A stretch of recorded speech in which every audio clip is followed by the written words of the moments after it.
Call the meeting to order, the Oxford Downtown Development Authority, December 15th, 2025. All rise and please pay respects to the flag. I pledge allegiance to the flag of the United States of America and to the republic for which it stands, one nation, under God, indivisible, with liberty and justice for all. Who's missing it? We have a roll call, please. Sure. No, Ashley. Pete Schultz, Here.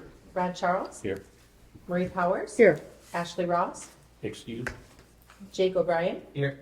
Holly Piper here, Scott Taylor, Excused. Jake Roy, Here. Melissa Cornelis. Here. Any public comment on non-agenda items? Seeing none, consent agenda? A, B, C, and D? I got a question on this first, Chairman Schultz. Sure. At some point, I have to mention this proposal from the county. Would that be an amendment to the agenda, or should I put it in someplace Put separate? under member comment at the end? I'd like to do it before the end, because I think it has a bearing on what we talk about tonight, so I'd like to put it up there ahead of time if I could. New business? Yeah, you can put it under, new business. D? Okay. New business what? D? 9D. 90. 9D. 90, all right. Yep. It's 90, everyone, not 89. And you're gonna label that county? Sure, Okay. I'm easy. You want a motion? Sure. Okay. I'll make a motion to approve the proposed agenda as modified by Mr. Charles for a new item on 9D, the November meeting minutes, the police report, and the code enforcement report. I'll second that. Been moved by Powers, seconded by Charles. Any questions, comments? All in favor? Aye. Opposed, same thing. Financials, A and B.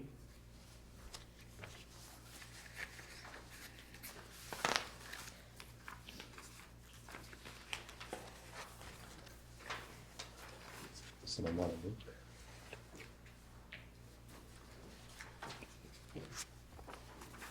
I'll make a motion to approve the financials as published, including the bills for October 2025, in the amount of $281,782.93.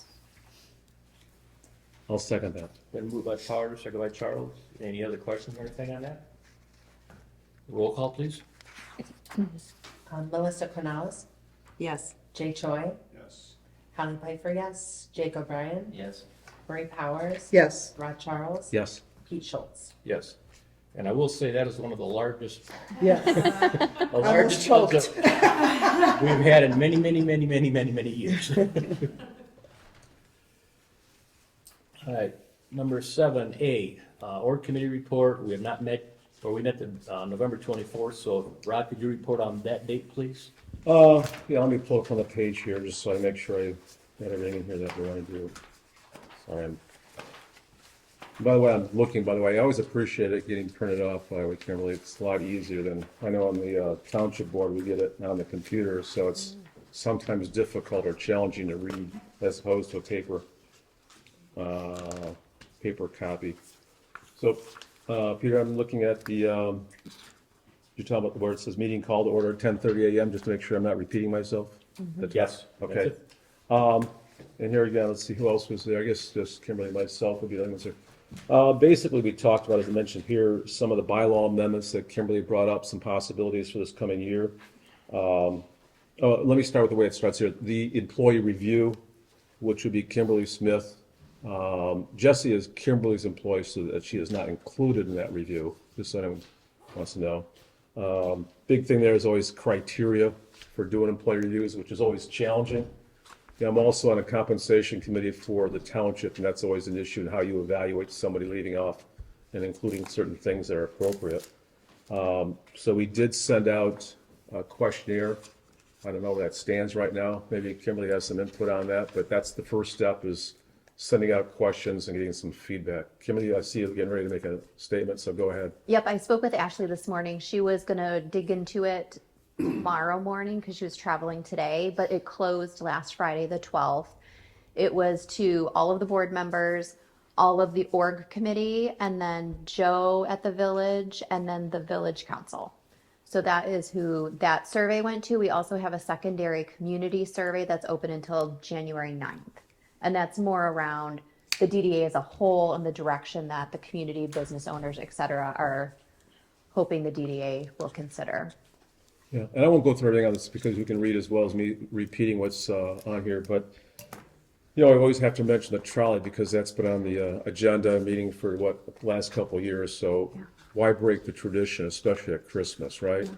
I will say this, the consensus is that it's time to say Auf Wiedersehen to the trolley, albeit it's cute and everything like that, but it might also fit the category of white elephant at this point.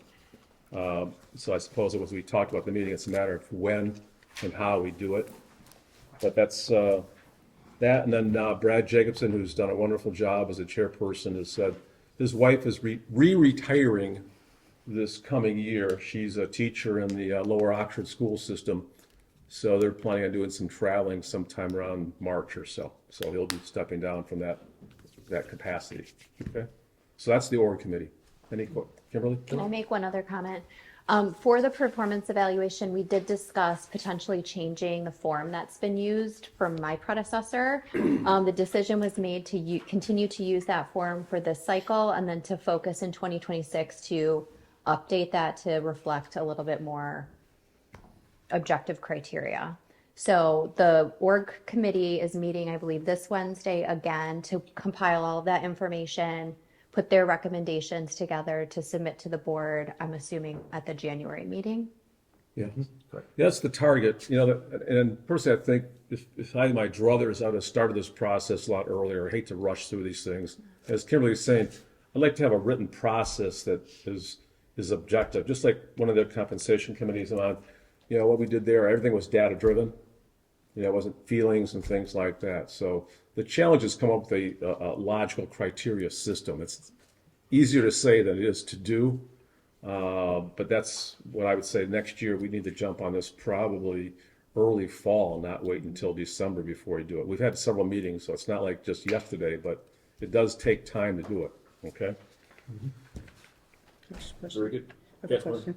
You mentioned the trolley and the desire of the committee to retire it. Is there going to be a broader discussion with the full board? Yes, 8A.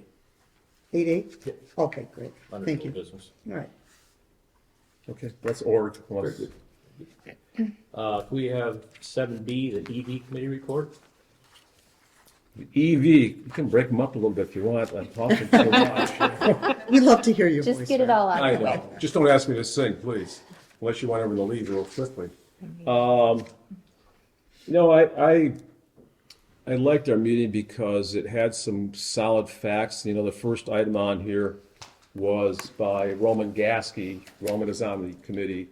Roman's math, his major in undergraduate school was math. And for those of us in the meeting, we would all agree it was pretty interesting, his mastery of statistics. But he did talk about the DT issues. Jay, I'm going to pick on you just because they need a break from me. What was your assessment of our DTE presentation that Roman presented to the EV committee? Why don't you summarize it? Good information to the table about how a lot of our issues here are not common nationally. Michigan ranks dead last in electrical service, outages, and we have the longest downtime amongst all the states. And so what we experience here on a yearly basis is not normal, and it seems like there's something going on with DTE that we could look into. Yep. And Roman said he's going to do that. Jake, do you want to add anything to that? Because you were at the meeting too. I'm going to hear your We're voice. 51st out of 51 states in DC, right? On how quickly they respond to down wires and things like that. So we kind of just came up with a plan, like what if that does happen? We kind of discussed that with generators or whatever the case may be. Yeah, if anybody would like a copy of Mr. Gasky's report, you can let me know and I'll shoot it to you. But, the takeaway you just heard from Jay is that, and Holly made a comment earlier before the meeting, we're last, right? Yeah. So like good news and bad. I guess good news we know, the bad news we experience it, you know. The other part there, Marie, why don't you take over part two, since that was something that Marie did a presentation on with the parking issues that go on Yeah. in the northeast quadrant. Well, yeah, that's my experience, but I'd like our committee to review the overall downtown parking situation. You know, I know during events, of course, it's extremely busy, but in general, even during the summer on a Friday or Saturday night, it's difficult to find parking. I know specifically in the northeast lot, but I imagine there are challenges across the whole downtown area. So our committee's going to look into that a little further. And we're going to start by looking at the amount of parking that's available. And Joe will definitely pull you in on this because I know you've done a lot of homework on it. But the committee felt that this was a good topic for us to investigate and work on. And then economic snapshot, we can skip that. He just phoned that in basically. Same thing he's done the last 5 years. The fourth one is retail development. You know, we talked about, well, I mentioned the Aldi's that's going in up by the Waterstone development, which I know is not part of the DDA district, but that was discussed too. And then we had discussions about the kind of places that would come into the village that fit. A lot of the things here that we've talked about, butcher shops, things like that. And then, Jake, I'll ask you again, you talked about building a theme. You want to just mention what your thoughts were on building a theme? Not to say we have to agree with it, but you had it, so I'll let you talk about it. I own a business downtown, so I'm brainstorming on what works in other places. I've lived in Portland, Oregon, Seattle, Washington, and then last in McKinney, Texas, which is a very thriving downtown. People come there to shop first, and then they go eat, kind of like a mall. I started brainstorming just some ideas on some things, and you know, Frankenmuth, I think, is a good example of how it's themed German, right, or Bavarian.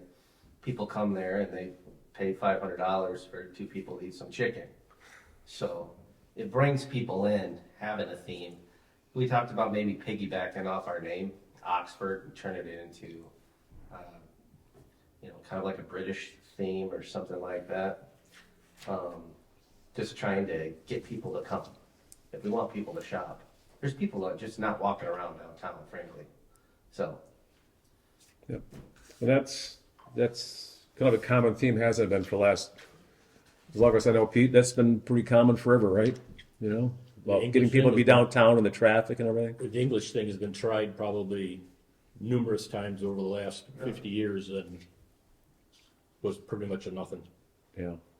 But the idea of a theme and bringing people in is what we spent some time discussing there. And the traffic issue, you know, Kimberly's going to check with the police chief, the village police chief, about coming in sometime and doing a presentation, not in a confrontational way, but more of an informational presentation about what's going on. And I think Jake had brought something about that at one time before. And I know Roman Gasky brought something about that too. What, if anything, can be done about traffic through the village, since that's an impediment.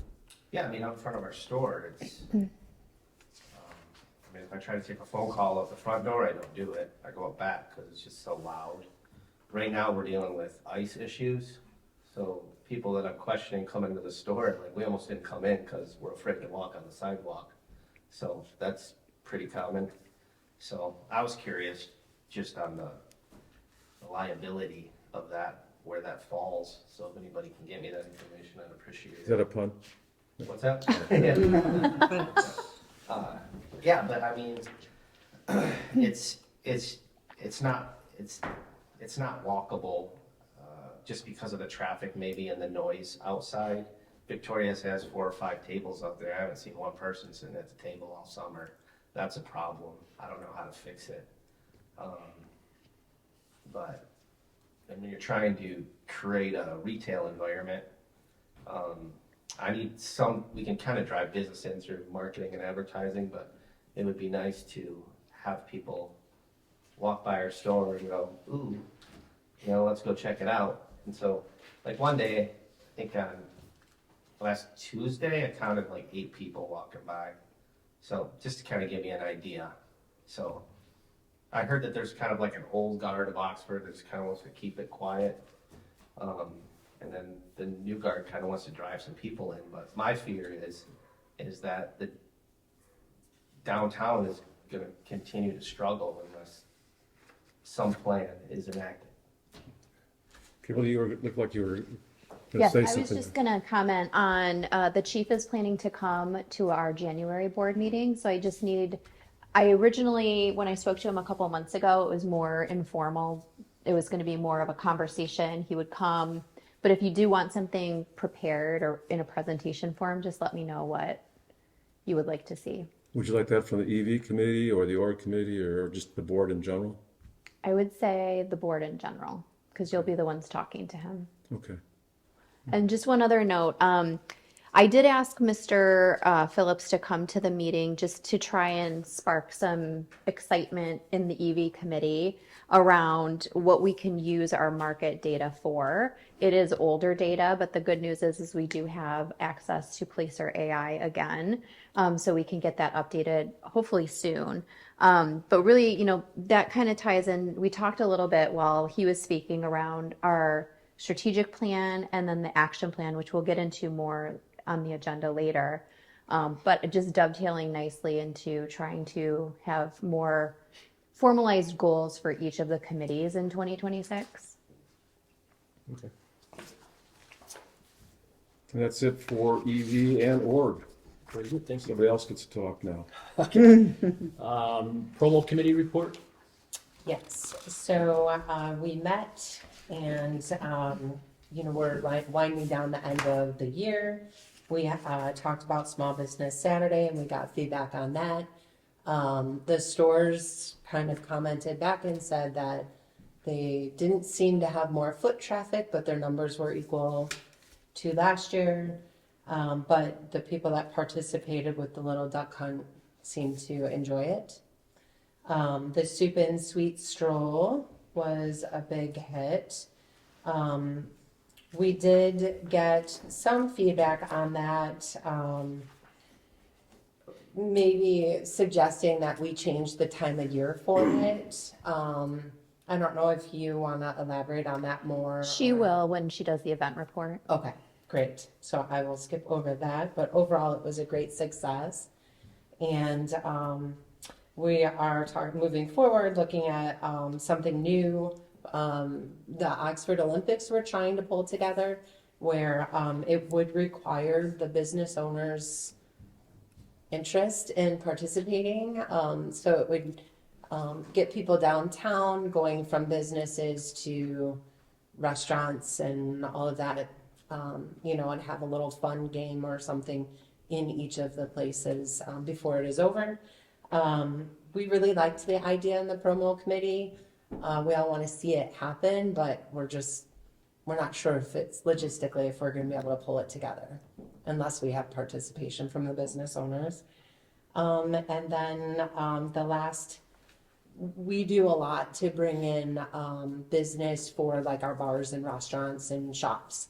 And we do have a large number of home services, health services, and that. So we're just looking for ways to promote those businesses as well, to get people to come to us, so that way then we can support our restaurants and bars and that. Because I know if someone comes to me, I'm like, hey, you want to grab a drink? You want to grab some coffee? You want to get some lunch? So we can easily walk to those places as well if we were to bring business in. So that was just a task that we're brainstorming on now, and that was kind of about it, because it was a busy month and a half. Yes, it was. So, Very good. yeah. I'm just going to add one thing, if that's okay. Regarding the Olympics, we were given feedback by the business owners that they wanted to see a ticketed event in the February timeframe. So something as large and as grand as Soup and Sweet, that we could assure that many people would attend. Because I think the activities that we've attempted to do in the February-March timeframe have been not attended quite as well. But I just don't know that that's going to happen for this year, but it's something that we're going to continue to talk about, because to Holly's point, we have to have that buy-in from the businesses. We just went through Soup and Sweet. The businesses will have just gone through the holidays, the new year. They may want a moment to take a breath. Any other comments or anything? Very good, thank you. The design committee report? Yes. We met on December 3rd, and we spent a great deal of our time talking about grant language for the facade grants and the sign grants for front and rear. So we're working on rewording some of that, and the plan is to come to the to the board and at the January meeting, I believe, or February, is it? I think it's January. January, yeah. We did some decorating for the Polar Express, and we'll need some help with taking down the Christmas decorations at Washington Square.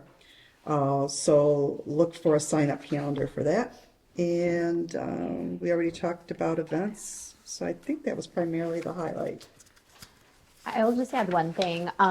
We also had some bad news that we got. We had planned to have all of our trash cans and benches picked up to be re-powder coated.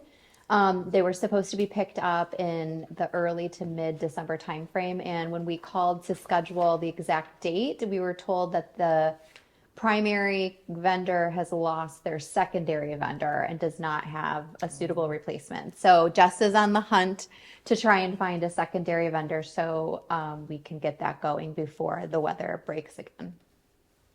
Thank you.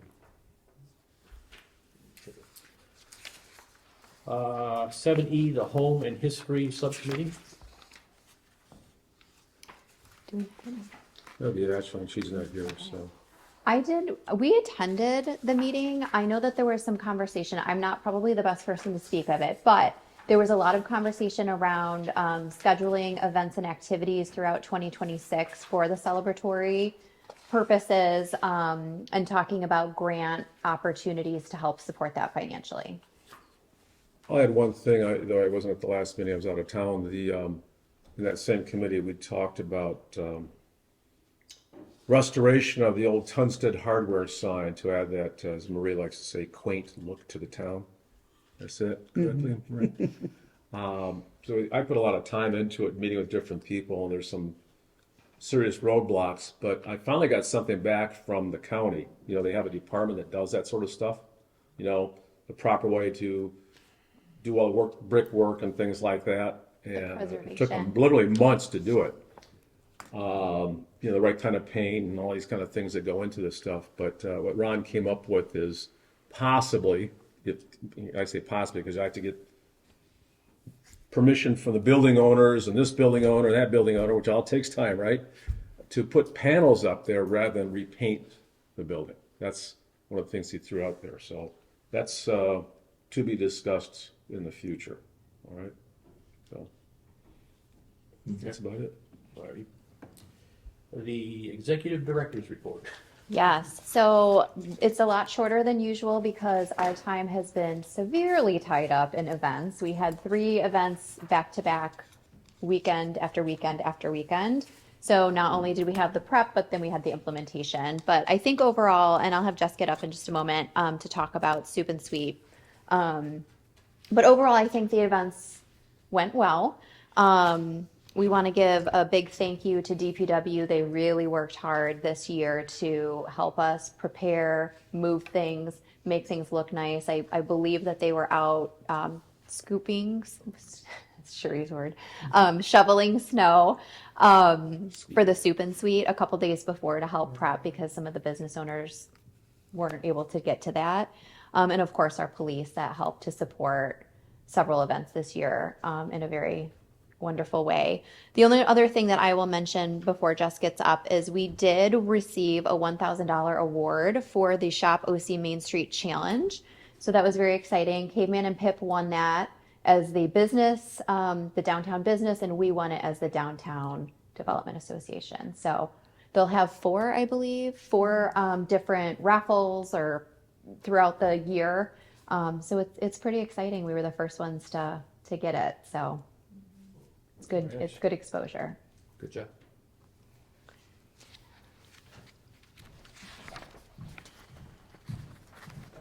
Sweet Troll on December 5th.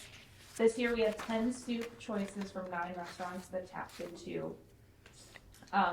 There's 22 businesses that did sweets, We had 6 crafts around town, and then 2 photo opportunities. One was in Curtis Insurance, and then one was a new lighted photo wall that Excel did for us in the park. So that, we had $6,500 in sponsorships this year, which was huge. And then despite having less soups, we're able to reimburse businesses more this year than we were last year. So we were just going over that today, and businesses will get their reimbursement shortly. Holly helped us a ton and organized an amazing team of volunteers. They helped us so much. They were great. And then we got some feedback just on parking, and that we should maybe have designated parking spot, like sections next year that might be easier for people to navigate. I don't know if I do anything else. No, I would just say, I think we had a challenge because we had 7 fewer soups this year than we did last year. And that's huge. That's a huge difference. And so we had to make the decision whether to keep kind of the general number of tickets for sale and reduce the number of samples, or keep the number of samples and reduce the number of tickets. And we did end up having to reduce our number of tickets and our samples because of the fewer soups. But I think in general, we made more money somehow, and we were able to, give that back to the businesses. So it went up quite a bit from last year for each group that we had. So we were really happy to see that. Rob? Well, a couple of questions. First of all, why were there fewer soups available? I think so. The schools did 2 last year, and they are no longer with us. We had 2 business owners that also had 3 additional soups that were not there, and then a restaurant left. So that was the 7. Okay. The other thing I noticed in the report when I read it, when you sent it out, it was successful. I get it, and made more money, which is pretty cool, by the way. But there was a comment you put in there that said a lot of people downtown, but there was not an increase in business. Yes, that's what. So I'm curious about what we can do about it, because we do these events. The idea isn't just to have people walk around. It's to help the businesses do more business. So, and I don't mean it as a criticism, but I mean it more as, okay, if we're doing this, why are we doing it other than just having people walk around? I mean, if we're not getting business for our businesses, maybe we shouldn't do it. And I think that's a great question, but I will challenge and say that not every event that we do is intended to have people walk into the doors of businesses. Some of our events are intended to just bring exposure to our downtown and to bring exposure to businesses. So they may not walk into the business and purchase something that day, but they will come back. We do, and How do we know that? Well, I can tell you a personal example. I don't know if you want that one, but No, it wouldn't matter what example, it wouldn't make any difference. it's anecdotal. We don't have any metrics at this point to be able to say that that's the case, but that is what we're hearing from business owners. But that is something that we've talked about quite a bit in 2025 between Jess and I at the promo committee, and I know Holly wants to say something. No, it's okay, my chairman. And I think it is an area of focus for 2026 is to really look at how can we take that to the next level, and how do we get people in the business and prepared to spend money. That is, I think, how we take that to the next level. Yeah, I personally think when we do events, which I'm okay with, but I think there's got to be a purpose to them other than just having people walk around. Mm-hmm. So I do have a Holly, go comment, ahead. if that's okay.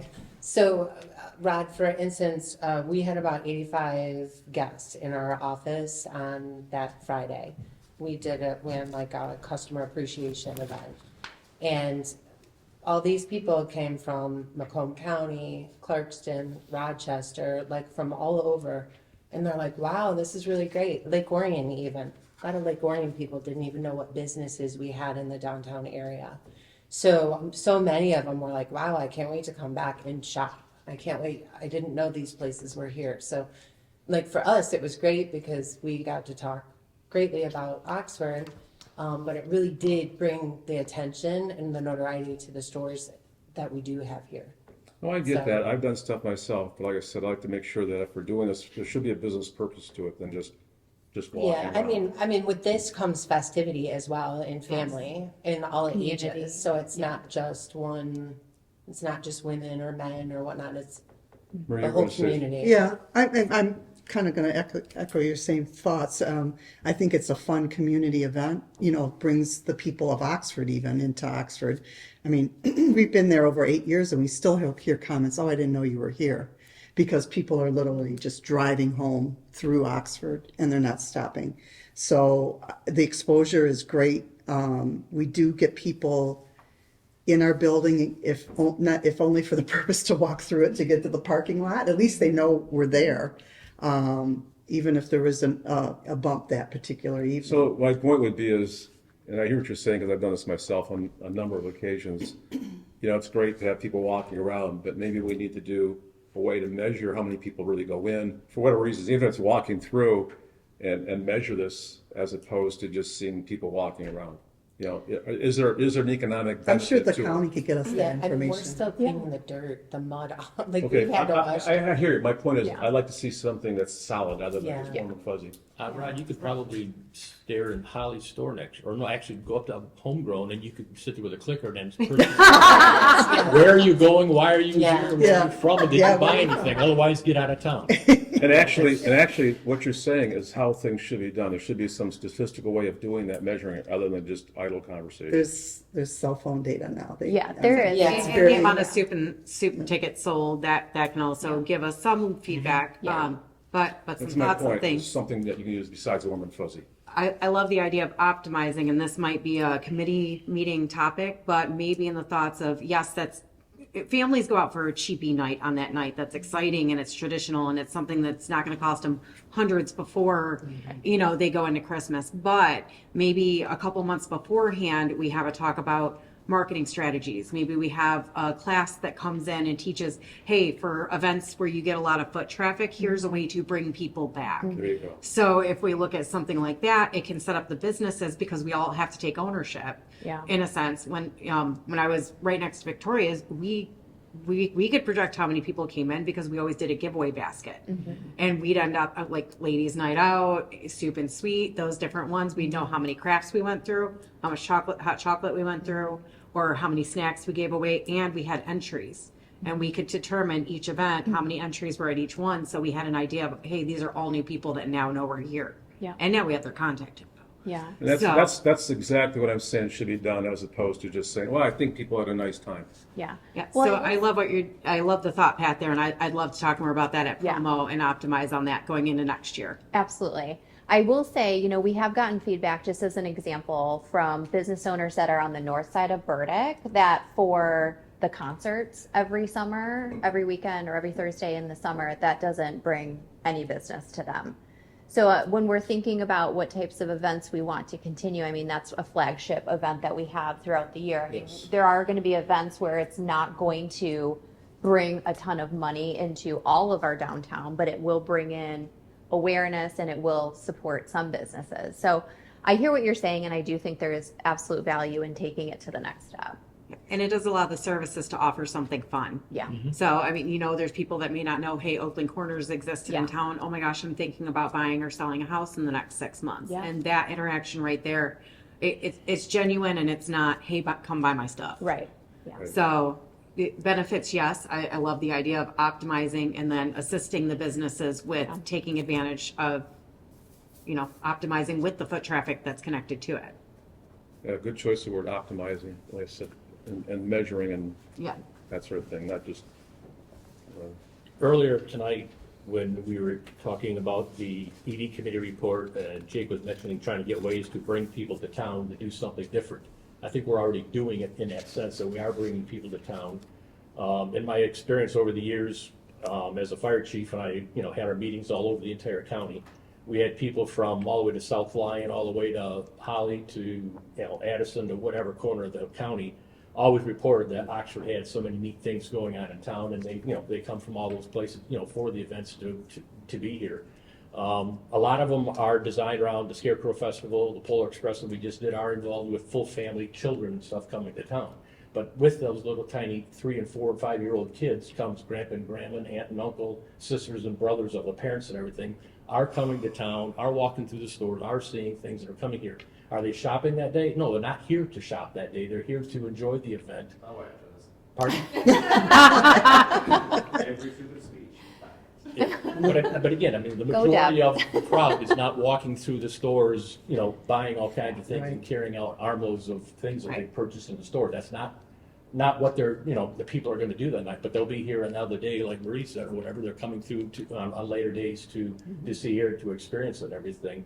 You know, you can keep increasing the events to make them, you know, more inclusive of different things and everything, but as far as trying to get them into the actual stores to do something, it's gotta be a complete community event, and I mean community event, I mean every store owner has to step up to the plate and be responsible for it.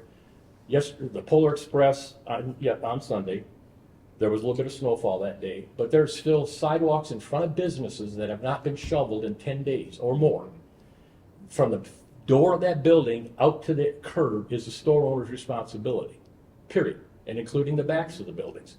So if a store owner is not taking pride in ownership in their building and trying to promote people to get into their buildings by not cleaning it and making it presentable to get in the front of them, how can we drive somebody else from Rochester to come up here and go, you gotta go in that building right there because, oh, by the way, it's slippery, don't, you know, be careful walking. And Jake, you just mentioned the ice and salt and everything up there too. The store owners have to buy into this and be responsible enough to help generate traffic. Because again, if you're driving down and see the sidewalks are covered, I'm not gonna stop, the heck with it.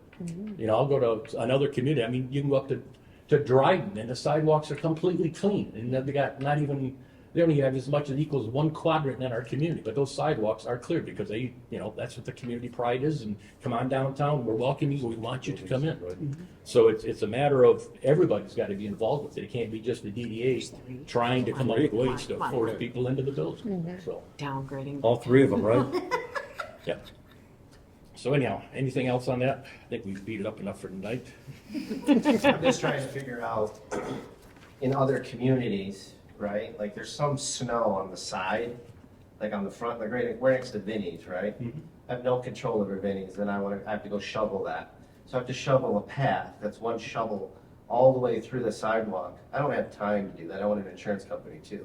Outside the back door in the saddlery, I have to shovel that too, from the saddlery all the way to our back door. So in other communities, even Lapeer, where we popped up at last year, they have a plow service that just comes in and plows it, bam, bam, it's done. I would be willing to pay for part of that to just have it done. Did you get that on the tape? Yeah. I would be. So we Because- do have ours shoveled by a lady that comes around. There's like a team of them that go and shovel all of the, at least in our area, our Yeah. quadrant, right? I mean, it's But it's a expensive, private, but it's a private it's private. cost. Yeah. Yeah, I mean, in other communities, like, It's worth I it, drove though. through Rochester this morning, and I noticed, I mean, it was one thing I was looking at, because I'm watching people trying to get out of their cars, and there's that rim of snow from the plow. Rochester didn't have it, and I'm thinking, well, why not? And Lapeer didn't have it, and it's because they have a fella on a 4-wheeler with a plow, plowing everything out, so it needs to be walkable for restaurants and retail. 100%. And I Especially get in the no back. control over You know. minis, essentially. I appreciate that, but I think it takes a little bit of peer pressure from everybody else too, to kind of, you know, you talk to the different business owners and say, hey, you know, step up to the plate, help it, so, you know, everybody has to help each other, but at the same time, I think peer pressure might go, you know, a little bit towards you too, but the snow has been on the agenda ever since I've been on the DDA, going over 20 years or more that I've been on the DDA, and it's, you know, it's an agenda every single winter. We talk about snow, and, you know, we talked about private contractors, we've talked about DPW, we've talked about you know, the business owners, but it's, you know, until somebody walks forward with some money to help do it, you know, we're fighting an issue. So, Or we just start finding them if they don't clean it off. there's ordinance in place for that to I happen. think they get So- fined like $50, but We have an ordinance in place for That it. helps, Yeah, this is in that helps place. with the shoveling payment though, so. Yep. Kim, maybe that go on the D-bomb, maybe the next one that we do is just bring it up there. Mm-hmm. I think it's vital. but One not way or all the the other. businesses call them, but. Because Well, the village has an ordinance to have it taken care of. So Yeah. it's not something that needs to be done by everybody around here because they're supposed to take care of is it. it from the door? It's just of not your being enforced. Building to the curb? Yep. Okay. As Peter said, it's been on the agenda or discussion Forever. as long as I can remember. Yep. You know, it's a, Chair? Yes, sir. I Please. think the horse is still breathing. So just to clarify, and that's to help Jake pick Yeah. up as well. We do have an ordinance, and we say the ordinance called for one warning a year now too.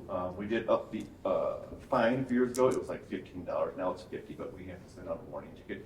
And then if they don't do it, we write another violation.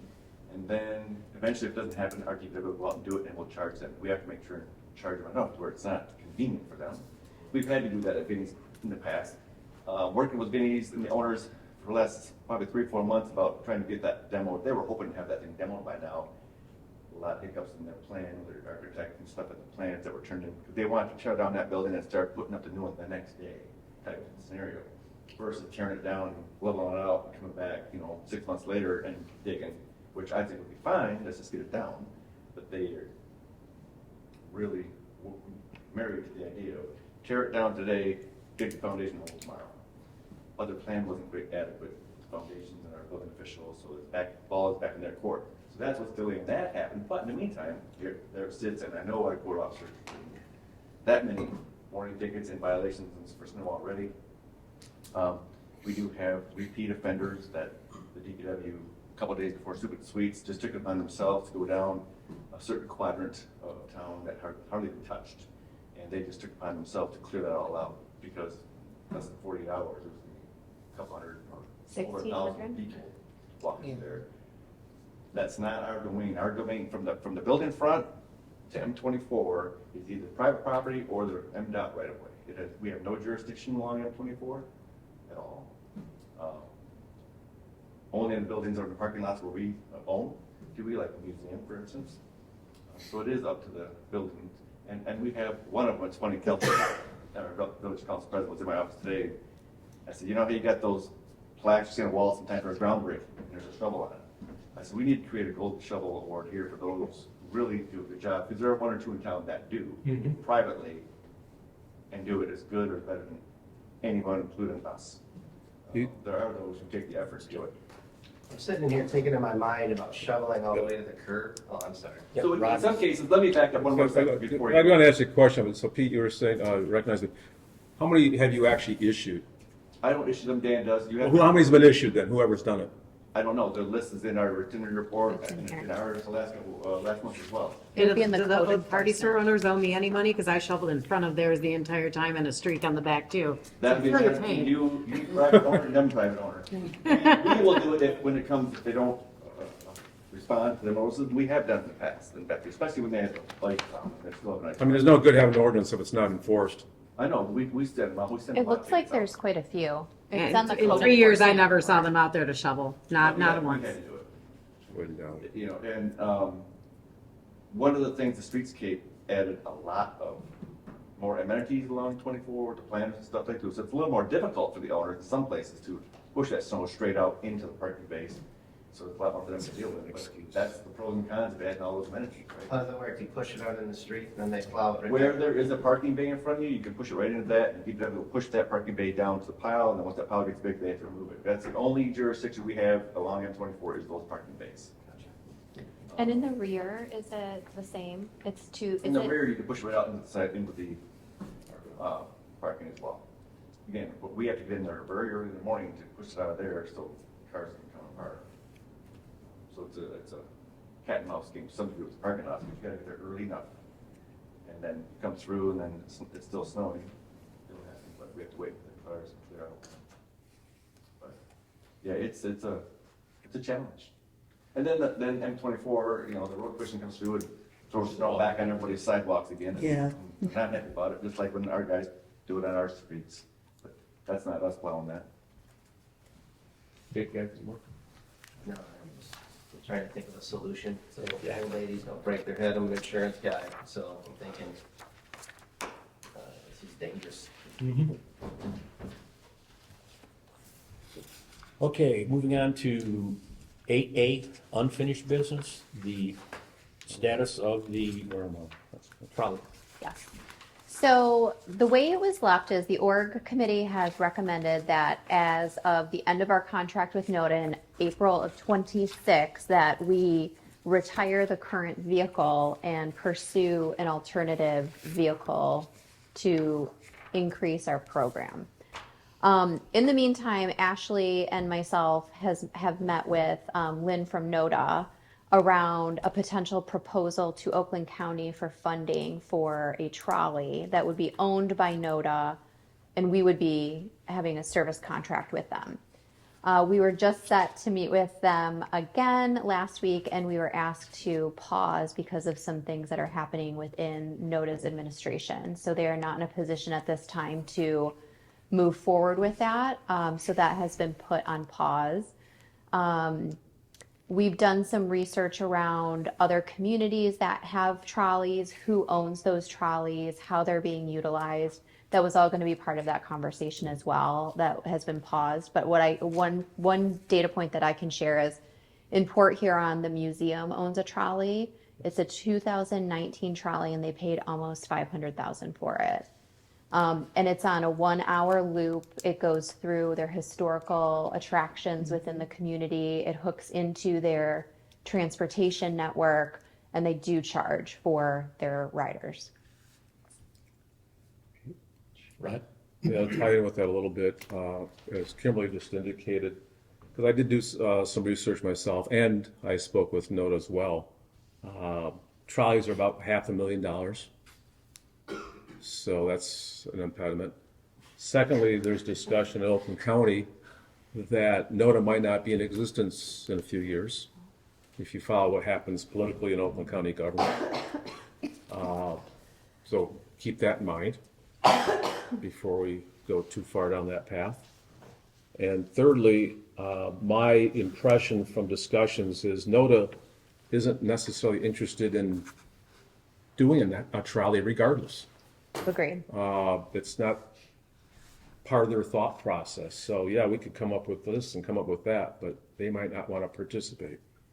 It would be a large investment on their end, because there's no way that the county will give money for a vehicle that's only being used, 10 to 15 hours a week. So they would anticipate that they would be expected to utilize this trolley in another capacity on the off hours of what we're using. And they're just not feeling that that's something that they would want to get into. So we were going to move forward and just see where the proposal went, and then they could make a decision if we were to receive that funding. But again, there's some internal things happening, and they're just not in a position to be able to even do that at this time. Kimberly, as of right now, the trolley is done for the rest of there is no use for it until maybe St. Patrick's Day. So no, Maybe. we are not able to use it for St. Patrick's Day, but if we were to have a larger scale event in February, I would like to try and utilize it for that.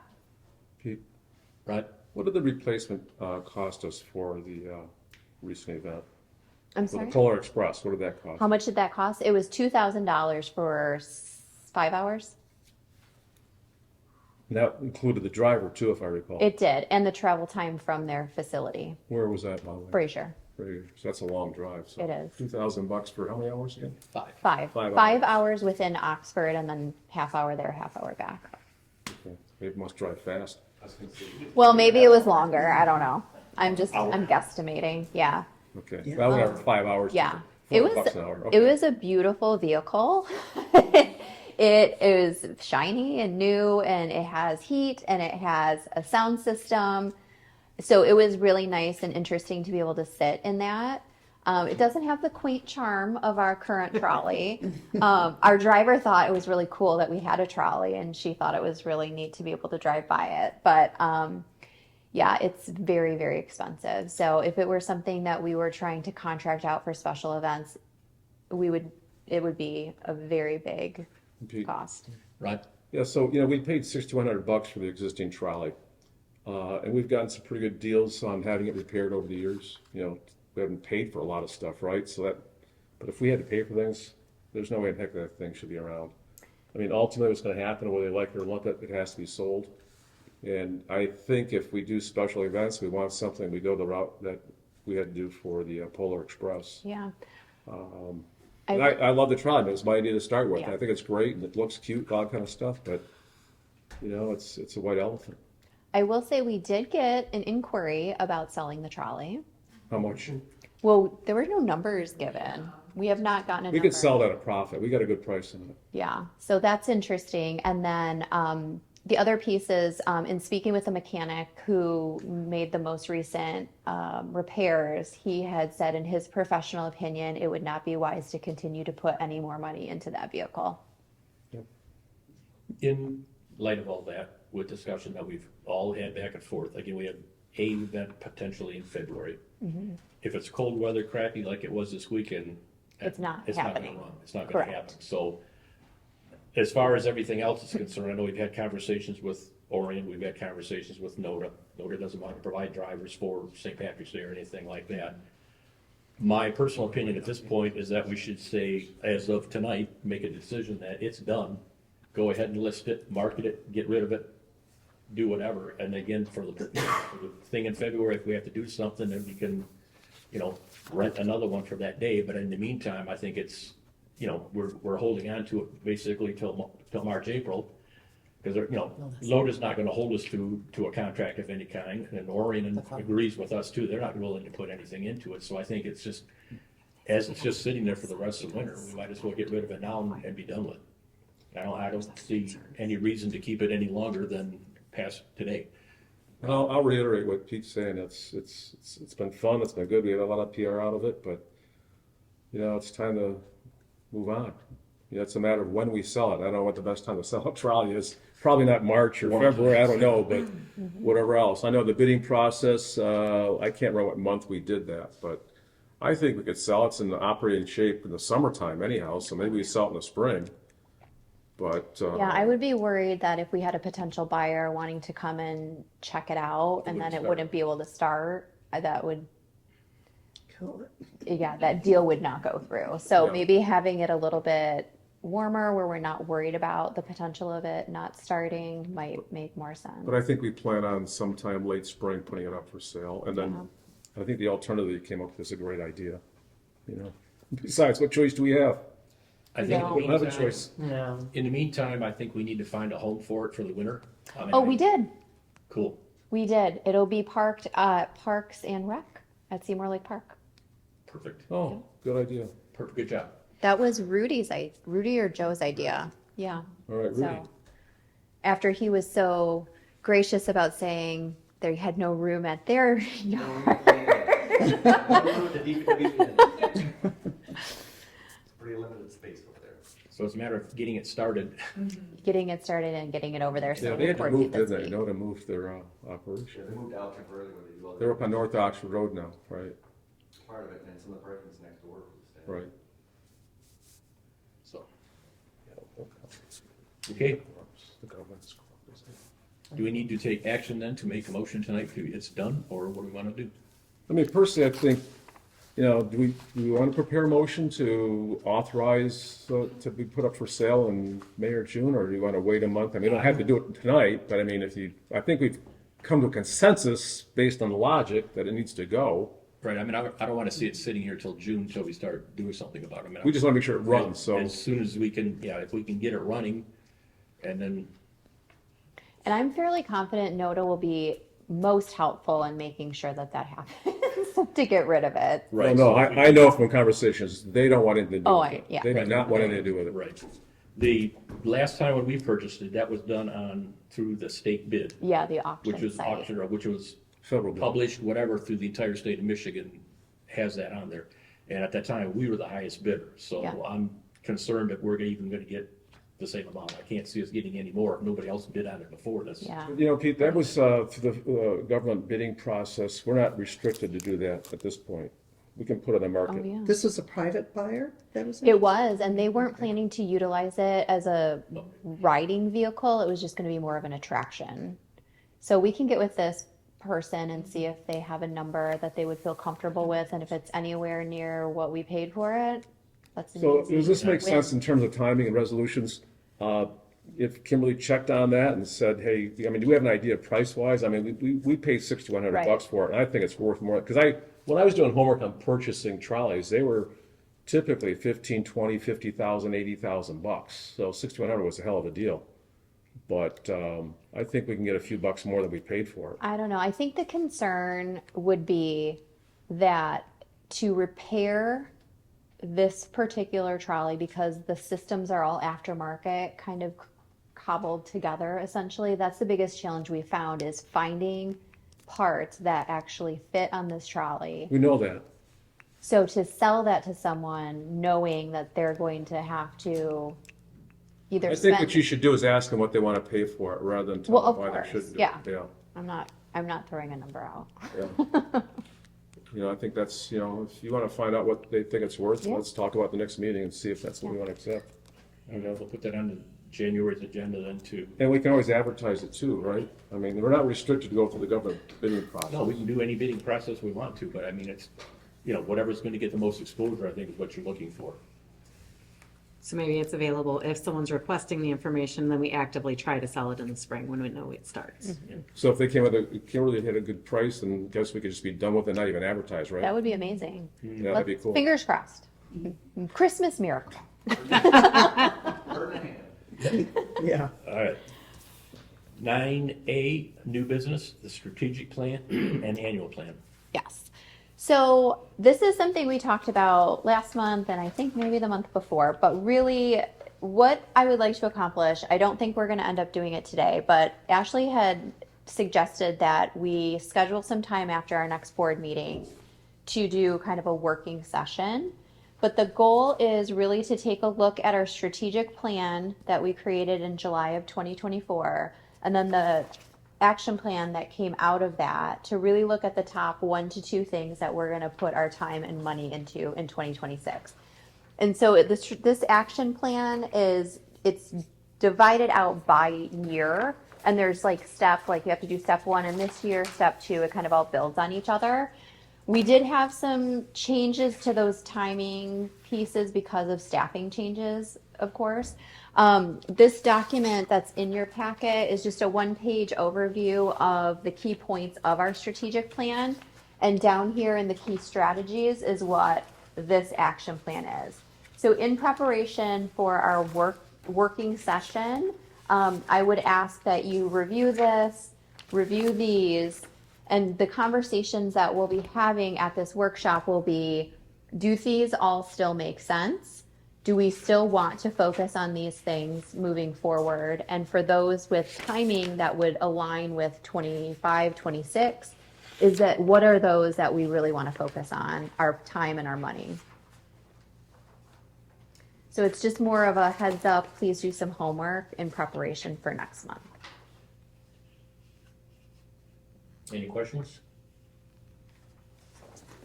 Okay. Just a comment about this, in the survey for the community on the DDA, I suppose that will fit in with this as well, right?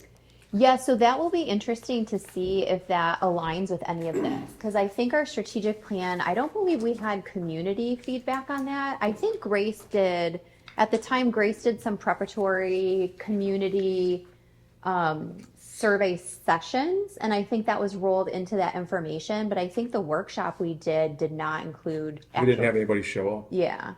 So it'll be interesting to see if it's consistent with what came out of that, or if Right. there's something new that pops up. And again, that's where we can, or you as a board can say, that makes a lot of sense. Let's focus on that right now. Or no, let's hold that until 27, Kimberly, what's the deadline on the feedback from the community on the January 9th. January 9th? So is everyone familiar with that? I know I sent something to you, Jake, about it, but, you know, feedback from the community about the DDA. So if you get a chance to tell friends or people in town about it or fill it out yourself, I think that'd be helpful Yeah. to your point. Yeah, it's really looking to see what the community and business owners, property owners would like to see the DDA do. What do they think we're doing well? What do they think we should do better? And what are some suggestions? Very good. Where's that posted?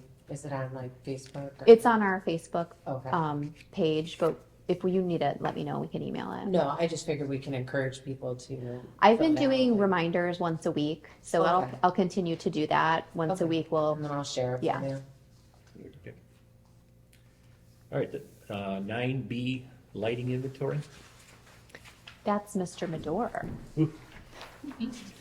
So in your packet, I noticed is the information Rudy got with us just about 2 weeks ago or less.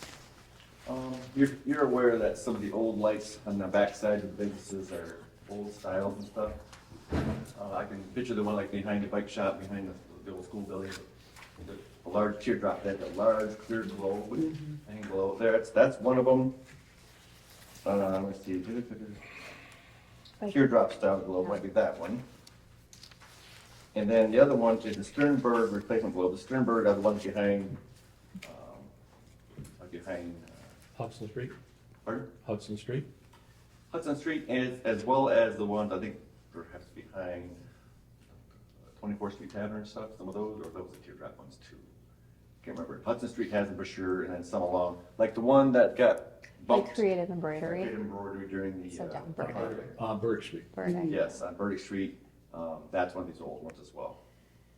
They're old, they're not manufactured anymore, they're hard to find, they actually, like custom make them, that's why they have to order minimums, have them made. And we need one of each right now. We had a gentleman, amazingly, sent me an email one morning. I was in behind 24th Street Tavern, his trailer, whatever, he bumped it, it fell off, and he let us know, hey, I did this, let me know. Of course, we don't have a replacement for them because they're so hard to come by. And so you see, we'd have to order 10 of the teardrop style at $377.50 each, and 5 of the Sternberg ones at around $400 each.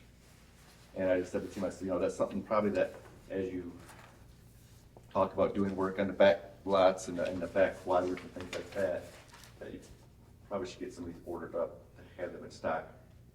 The DPW took the one, I think, over by the converter shop with the soldering gun and stuff like that, they cracked, got it melded together, just have to put back up there temporarily.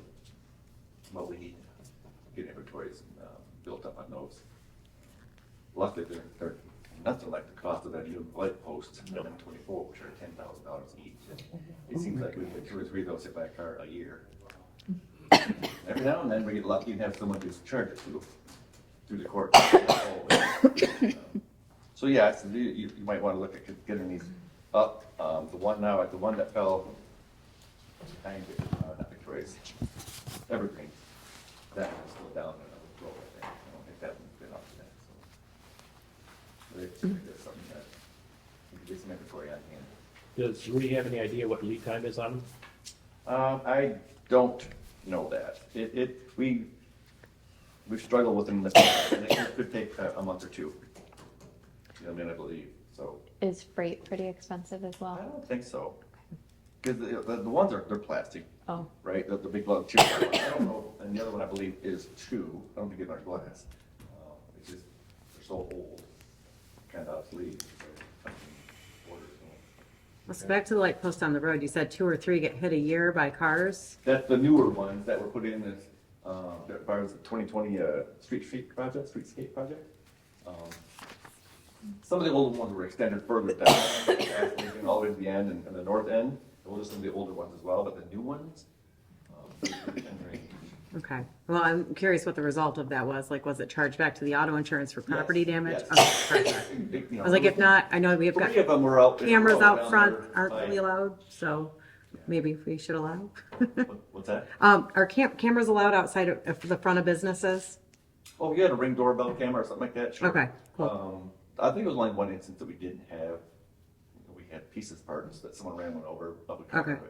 it. Middle of the night, no one saw it, and they kept on going. Typically, they end up not going far when they hit one of those. Well, recently, there was a bad accident up here in the corner. A gentleman fell asleep. I think it was a couple months ago, right by Kennedy Surveying. And now that one was replaced. Now one just south of that, there was one, the kid rolled his Jeep. Right in front of the fire hall? Yeah, right across from the fire hall, the one just south of the one Kennedy's. So that's 2 of them. I think the one at by Kennedy's was like a year or so ago. A year and a half ago, Don was still here. A gentleman fell asleep. He went right to the corner. Good thing he hit it. I think probably would have ended up in Kennedy's front wall. Had he not, but luckily neither one were seriously hurt. The other one was not that long ago with a young man in his Jeep. Rolled right there and hit the one just south of Kennedy. Those are the older style ones, but then we have to replace them with the new ones, and they're 10 grand. Thank you, Jim. So each time that happens, you know, even if we have $1,000 deductible, that costs us, and we coordinate, get all the work done with our guys. It's good to have this stuff charged back in most cases. Are you looking for a motion tonight? I would like to see you guys make a motion to get those ordered. Is this all in the DDA district? Yes. Yep. And there should be $1,000 deductible connected to that if it's a property damage claim against a vehicle. Right, for those ones we don't get, Okay, yeah. okay, We try to, we're hoping, luckily we don't get all like that. okay. All right. So we do create, we have to track all of our guys' wages and payment, and trucks and all that stuff, too, and turn it into courts. Eventually. Yep. Sometimes. So I'll make a motion that we purchase the, what do you call these again, please? The light glow. Light globes to replace and build an inventory, as indicated on the board packet. I don't know if that's good language, but I'll second that. Been moved by Charles, second, please. roll call, Roll please. call. Yep. Marie Powers, Yes. Jake O'Brien, Yep. Holly Piper, yes. Jay Choi, Yes. Melissa Cornellis, Yes. Pete Schultz, Yes. Rod Charles. Yes. Do you have a quick question? Right? Yeah, I apologize. You know, when I was going through the board packet the other day, I forgot to ask you on your executive director report, you mentioned that you met with Saradan. And I've been thinking about it because I drive by, it's still an eyesore. When do we have something being done over there to clean that place up? We met with them today, and it sounds like within the next 10 to 15 days, they will have the go-ahead to be able to do that. So once they get coordinated, they'll let us know so that we can help promote it. Well, I'm sorry, what kind of go-ahead do they need? We've issued the demo permit. Okay, Their disconnects have been done, the sewer and water, that's why we issued the permits. When they get down to actually do the sewer disconnect, we'll have to be on site too, for the capping, but the water's been removed, DTE and consumers have been removed, that's why we issued the demo permit months ago. They were hoping to get to it before they got real busy in the season, and they didn't. So I knew, once they're busy, until they got to the point where they slowed down and they're outside underground excavating work, until then, they wouldn't be able to put any time and any effort into it, and it sounds like they've got to that point. Yeah, it sounded like, and correct me if I'm wrong, but I thought they had said something that we were waiting for a permit or a certification or something to be able to do that. Now, I don't know that it was from you. It didn't sound like it was from you, but, Like the guys need training.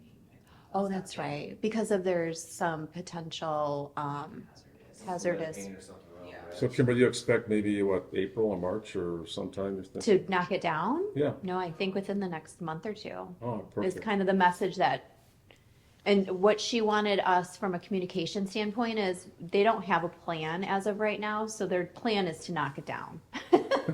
And then after that, they'll reevaluate and figure out what they're gonna do with that space. Well, whatever they do is gonna be better than what's there now. Yeah. They've already cleaned it up a lot. Yeah, the Yeah. whole lot's been cleaned up, but just the building is what's left, so the back part of it was just as bad as the front part, so Okay, another question. big difference, yes, Rob? Chatty Cathy here, I apologize. Mr. Medora, what's going on with that telephone pole in the middle of the road on Burdick there? On the, you know what I'm talking about? That's been there for a couple of years now. Verdict Street equipment? Yep. Yeah, across the street there, right in the middle of the road there in a parking spot, there's a telephone pole. Looks like a joke meme. Could be. It is. DT was supposed to move that thing 2 years ago, last I heard. And I think we're 50% of the list. I think we're 52, but it might take some, Oh my God. but maybe somebody needs to remind them, Yeah. you know? It only goes and feeds, I think, with one house or one light goes across. But you guys know what I'm talking about? It's kind of crazy Yeah, because straight here's to a the front of the telephone pole property. right in the middle of the road. It's like, come on, It's people. on the road, it's in the parking It's in lot. the park. Yeah, okay, We drive in there. all right, sorry. I just It's had not to, ours, it's not our project, so. I drive by and I look at it and I go, how did someone plan that? You know, it's whatever. But it kind of goes back to what Roman Gasky did in the report, like you said, 51, 52. It's almost funny, but it's not funny. Maybe Roman can reach out to them. All right, 9C, the January meeting. Yes, so our next meeting, excuse me, falls on Martin Luther King Day, in which the village offices are closed. Pardon me? I'll be out of town, you guys. Okay, so we just wanted to propose a conversation to see if you wanted to remain on that night or if you want to change it. What was that date? The 19th? January 19th. I just assume meet if it's in my calendar. I don't see a reason. Yes. I personally don't have a problem with that night. I know the other groups I'm in, they go ahead, so. But I'm flexible. I'm okay to meet. Is it possible to move it to the 20th, the next day? It's a Tuesday, but you guys don't have a meeting that day. Planning commission had to be a third Tuesday then, right? Yeah. Yeah, Our planning commissions are first and third, but we don't always have them. But we don't know. Well, We're gonna have one on the sixth, so probably not on that. but see, that's, I would say probably not. but that's why we ought to just leave it as it is. I think there's too many complications switching around, you know?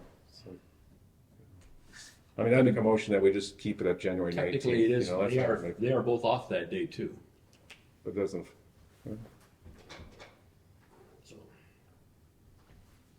Overtime. no, so I would just assume, so you can't be here on the night, or won't be here on the 19th, is what you're saying. I did not say that. All right, so you they could. shouldn't have to be During, here. yeah, I'm sorry, yes, I will not be in the office during office hours on the 19th. Okay, so you could be here in the evening for the meeting, okay. We met on Veterans Day here too, the same thing. We talked last December, January about moving it, and everything we talked about moving it to didn't work for somebody. Exactly. So we left it on it and we met, we weren't open, Vicky and I didn't work that in the office, but we were both here that night on November 11th. To then get it to work for everybody. so, board pleasure. I'm flexible with either Yeah, one. I'm okay with either. Well, I'd like to personally, like I said, moving things around, as Joe said, there's complications, and since we have Mondays booked off, I just assume keep it that day myself. And we all have, you know, the rule, you want something done, ask a busy person, so we're all involved with different activities. Thoughts on that? Anything else? Are you okay Jay, meeting on Jay? Monday? You guys got any comments on that, one way or the other? I mean, I'm okay with either one, Okay, on the 19th. I'm good with the 19th. If we're moving it to the Yeah. 20th, I'd want to do it sooner than later so I can block it off. We'll stay on the 19th. Very good. And next is 9D. 9D. Yeah, this is kind of an FYI thing, and, you know, Pete and Kimley can kick in on it too, but just to make the board aware of what's going on with some TIF money, and how about if we start, Kimley, as I mentioned earlier, just, could you take a moment to start by defining what TIF money is, so we could start with that Yes. logic? So the way that we are funded is that we get a portion of taxes essentially from different entities throughout the state of Michigan, Metro Detroit area, I would say. Is it Not Just quite, in our community. just, well, don't we have like the parks Right, whatever's Oakland taxed on our campus? property. Okay, got it. So we like to joke that we're the DDA mob and we just skim off the top of everybody else's taxes, but that is how we are funded. So while we are not technically a municipality, we have oversight from our municipality from a financial perspective to make sure that we are not doing anything inappropriate with said funding. So we just went through a reevaluation of our TIF plan in early 2024. It was adopted and it runs for 30 years, I believe. 20? Okay, well, wishful thinking. And so at that point, that's an opportunity for all of those entities to say either yay or nay that they were going to continue to participate in that program. It's also something that I think most of you were here for the Brownfield TIF that we were talking about. So that particular parcel, we will not be getting that money while they're working through that process. And when that is over, then we'll get a much larger amount than we have seen in the past for that parcel. So, the point being, you know, I like your terminology, the TIF mod, because what it means is anytime there's a millage, the DDA gets a small portion of it. So if the fire department, as Pete knows, has a millage, the DDA gets a little piece of it. Parks and Recreation in Oxford has a millage. The township, everybody kicks in other than the school systems. And also within Oakland County too. So Oakland County Parks and Recreation has a millage. We get some money from that. The transportation, when there's a millage for that, we get a little tiny piece of that as well.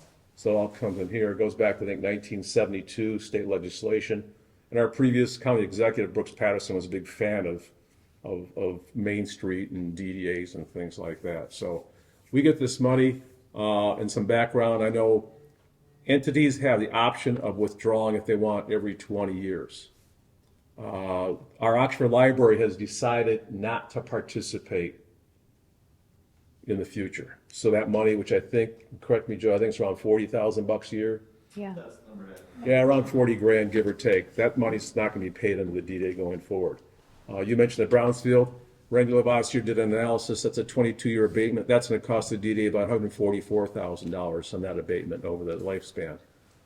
Recently, Oakland County Board of Commissioners is entertaining a proposal to change the TIF funding in Oakland County, and that's going to reduce money coming into not just Oxford DDA, but DDA's area. In fact, one township supervisor, not here in Oxford, said to some extent that's going to destroy a lot of the TIF plans in Oakland County. So Oakland County government is looking to reduce money that goes to DDAs. It's something that we need to keep in mind as a board when we vote on spending money and things like that, okay? And you can say, yeah, I know Kimberly can kick a little bit with what you heard over there, but knowing Oakland County government, even though we have a 20-year TIF plan, there's ways of wiggling around that, so don't count on it not being changed. And one of the things they're talking about too is the county board, by the way, the County Board of Commissioners has a system that if you meet their criteria, you get a certain amount of that TIF money. You do this, you get 25%. You do this, you get 50%. So that's a proposal. It's not been passed yet, but in all likelihood, it's going to pass to some extent. I have the original form here. This is the original proposal, but it's still being discussed at the county level. So it's just wanted as an FYI to everybody, you know, because that's where the money comes from for these projects we're talking about, for paying Jesse, for paying Kimberly. It comes from this tax capture money. You know, it's not falling out of the ceiling. So be careful that we keep an eye on what happens at the county level. That's it. And Kimberly, you had a time that you said that you talked about the county a little bit. Yeah, so we had some conversations with the county and with my counterparts in different communities. We were it was indicated to me that because we recently went through the TIF program, we kind of locked it in for 20 years. There's going to be a minimal impact, but I think Rod's point is we don't really know what that's going to look like when it's all said and done. Joe? Yeah, so in the TIF plan that was renewed 20 years last year, there's a breakdown of the entities that provide it. The bulk of your funding comes from the Village of Oxford and Oxford Township. I think we're around 225,000 or 240,000. The township with the parks and the other entities involved are around maybe 180,000 somewhere. So of the $550,000 roughly coming to the EDA, 400 plus of that comes from those two entities that is pretty much locked in and supportive of it. Huron Metropolitan Authority is a small portion of it. The library is a small portion of it. And the library wanted to opt out, but they couldn't because when there was a bond put in place for some water and stuff infrastructure a few years back, until that bond is paid off, they can't get out. That bond is like July of 2028, I believe, is the last payment of that bond. At that time, they can pull theirs out. So they're locked in for a few more years. Yes, they indicated they want to get out, but they couldn't because of that bond encumbrance on them. But again, the county and the county parks to some degree do offer a portion of it, but I would say somewhere around only 20% of what your revenue is from the tax increment financing. And again, how it's designed is the tax increment financing, when they draw a line, when you decide to put a TIF plan together, they draw a line. What's the taxable value on a property today? You draw a line. as that property incrementally increases over the years, as that incremental increases, that they get shoved aside and skimmed off to the DDA amount. So if that incremental, so for instance, the South Washington Triangle, that 147 South project down there, when that was drawn, the Village of Fox, we collect $100 a year off that, 3.8, 7 acres, whatever it is. The DDA, if I looked at the thing, they collect about $638 a year off it right now. So that's where it's at today, because when that line was drawn, we will never get more than that $100 because our line was drawn. Plan that went in effect now with the new brownfield TIF is the incremental, the tax revenue that the DDA is capturing now, a lot of the line was drawn, and the property value increases due to the development.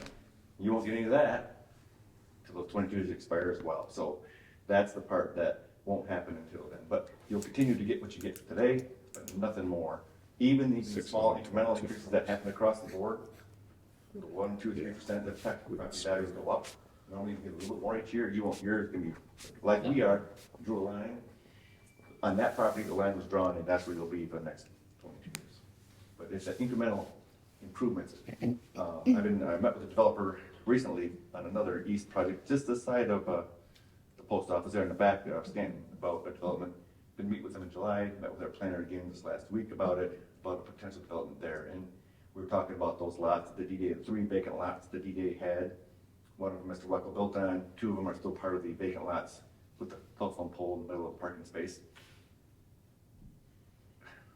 We're hopeful that this gentleman on the backside in Stanton could work something out with the property owner, get that developed, because again, the biggest bang for that is, you got this row home down there that you're collecting some taxes on.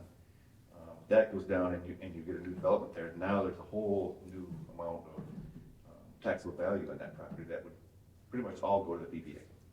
So we're working diligently with that developer to hopefully get that project sold and developed, but that's how it works, and that's by having those things in the DDA district. So my point, if I can go ahead with what I was talking about, the point I'm trying to make though is that just to keep an eye on our budget, because we're gonna lose in fairly short order, the library's coming off, 40, 45 grand, whatever it is, 2.5 years, okay?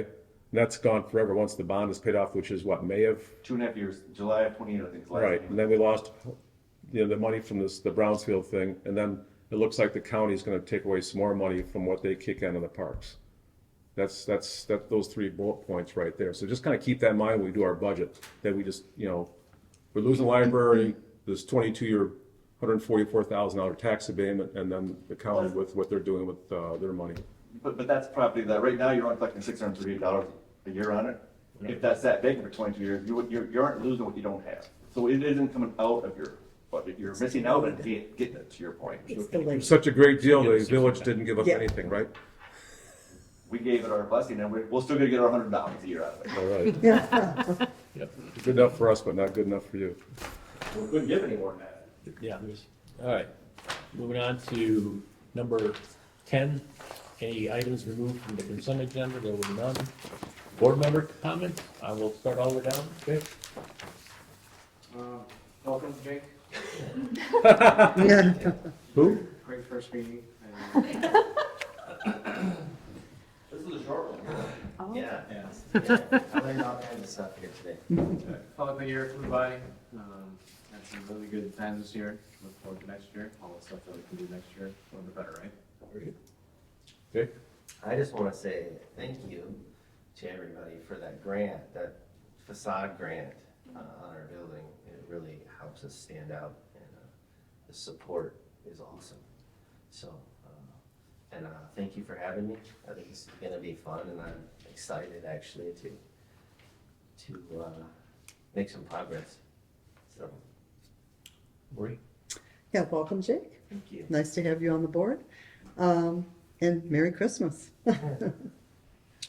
Welcome, Jake, and great job with Soup and Sweet Stroll. It's always a wonderful event. I think a lot of folks liked having those sections of the road closed off to make that more walkable, a little bit less scary with kids running around and things like that. So always a beautiful event, and Merry Christmas to everyone. Go Lions. Oh man, you have to hurt us. I know. Listen. Merry Christmas, that's it. Welcome, Jay. I also would like to say you guys have done a great job. You've had a lot back-to-back events and a lot going on, and your communication's been great.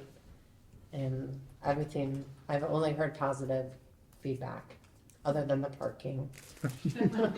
So, yeah. That's him. And then I do have one other, I mean, there are several buildings in town for sale. Yeah. So in order to get more shoppers, we really need more retail. So send them my way. I'm happy to help. So shameless plug, but yeah, Merry Christmas. I move to adjourn. When I'm ready. Oh, we're ready. He hasn't spoken. We're ready. Jake, welcome. Thank you. Excited to have somebody else on the board, new fresh blood and everything. We'll definitely bleed you dry. But, look forward to working with you. I want to take a moment on behalf of the entire DDA to thank Jacob Nicosia for his time spent on the DDA. It was a pleasure working with him. I think he helped us a lot. It was a nice, person that put a lot of input into it and everything, and I would really appreciate what he has done for us, and definitely we're going to miss him here on the board. So a good thank you for him. So,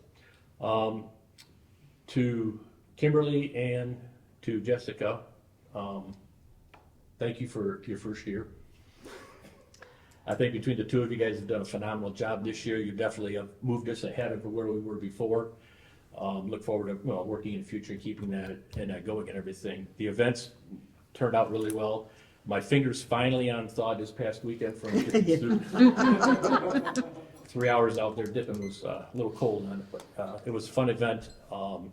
Again, you've got people to events like that come from everywhere. I mean, we're talking, a lot of, I'd say probably a large percentage of the people were for out-of-towners that are all coming in, family members and everything, and they look forward to it and everything. So I think it's, definitely for the community, and I think it's a great exposure that we can all be very proud of, going forward. It was a great year to be finished up with pretty much most of the art project. We've got the, Burdick Street sidewalk taken care of. The gazebo has all been completely renovated and, fixed up nice. In the spring, we'll look again, hopefully, at if we can afford to do the handicap ramp on it and everything. But otherwise, I think it's, definitely helped the community out. Sidewalk repairs we did on South Washington Street and everything, got those taken care of that ordinarily we wouldn't have been able to afford it. And to the Joe's project there on Mill Street, we got you taken care of on that. So definitely we did some good things this year, and I think every one of us can be proud of what's taken place, and I hope the community, realizes how much we've done, and that wouldn't take place without, the efforts of the DDA moving forward on that. So happy holidays to everybody, and look forward to working for everybody in the new year. Now you can do it right. I make a motion to adjourn. I'll support. Second it. Holly seconded it. All in favor? Meeting adjourned.